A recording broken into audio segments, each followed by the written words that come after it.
ফেলে দেওয়া জিনিস দিয়েও যে এত সুন্দর একটা খাবার বানানো যায় সেটাই আজকে তোমাদের সাথে শেয়ার করব। এই জিনিসটা দেখে আমার মতো তোমাদেরও কেমন একটা লাগছে তাই না? চলো আগে তোমাদেরকে বলি এই জিনিসটা কি। এটা হলো আমাদের বাড়ির গাছের কলা। কলাগুলো বীজ কলা হওয়ায় আমাদের বাড়ির কেউই খাচ্ছিল না, তাই আমি মাকে বলেছিলাম কলাগুলো ফেলে দেওয়ার জন্য। সে কথা শুনে আমার দিদা বলেছিল যে কলাগুলো ফেলিস না, কলাগুলো দিয়ে আমি সুন্দর একটা খাবার তোদের বানিয়ে দেব। আর দিদার কথাটা তো আমি হাসিতে উড়িয়ে দিই, তার কারণ এই বীজ কলা দিয়েও যে কিছু বানানো যায় সেটা আমার ধারণা ছিল না। আর শুধু বীজ কলাই না, এখানে দেখো ঠাকুরের নকুলদানাও ছিল। এই নকুলদানাগুলো আমরা কেউই খেতে চাই না, তো অনেকগুলো নকুলদানাই আমাদের বাড়িতে জমে। দিদা বলল দেখ এই জমানো নকুলদানাগুলো আমি কাজে লাগিয়ে দিই। আর সত্যি বলতে আমাদের জেনারেশনের মা দিদিমারাই হয়তো লাস্ট যারা কিনা কোনো জিনিস ফেলে না দিয়ে সেটা দিয়ে নতুন নতুন কিছু বানিয়ে আমাদের সামনে দেয়। এখনকার বাচ্চাদের মা দিদিমারা হয়তো এতটা ধৈর্যশীল না যে একটা ফেলে দেওয়া জিনিস দিয়ে নতুন কিছু বানিয়ে তাদের বাচ্চাদের বা নাতি নাতনিদের মুখের সামনে দেবে। আচ্ছা তোমরাই বলো,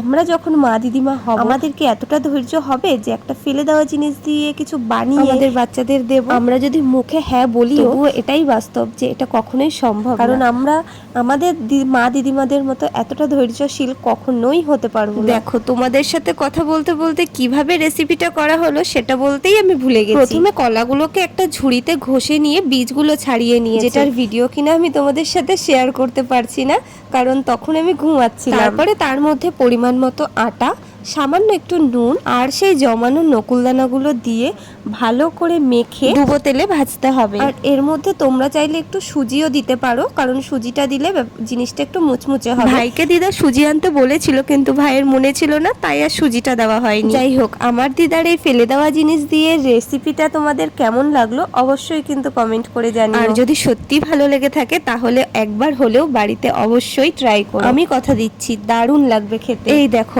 আমার ভাই ঘুমাচ্ছিল, ঘুমের থেকে উঠে এসেছে, তাহলে তো বুঝতেই পারছো জিনিসটা খেতে কতটা ভালো। আর এদিকে আমার দিদাকে দেখো কলার বড়া বানিয়েই আগে বড় নাতির কাছে নিয়ে গেছে। আর আমার দাদা তো আমার দিদার হাতের রান্না খেতে ভীষণ ভালোবাসে, মানে দিদা যদি একটা খারাপ রান্নাও করে তাও মনে হয় আমার দাদা খেয়ে নেবে, মানে ওর এতটাই ভালো লাগে দিদার হাতের রান্না। আমাদেরও ভালো লাগে কিন্তু আমার দাদার একটু বেশি ভালো লাগে। ফাইনালি আমাদের বড়া ভাজা কমপ্লিট। যাদের যাদের ভিডিওটা ভালো লাগলো আমি বলবো অবশ্যই একবার বাড়িতে ট্রাই করো, দারুণ লাগবে।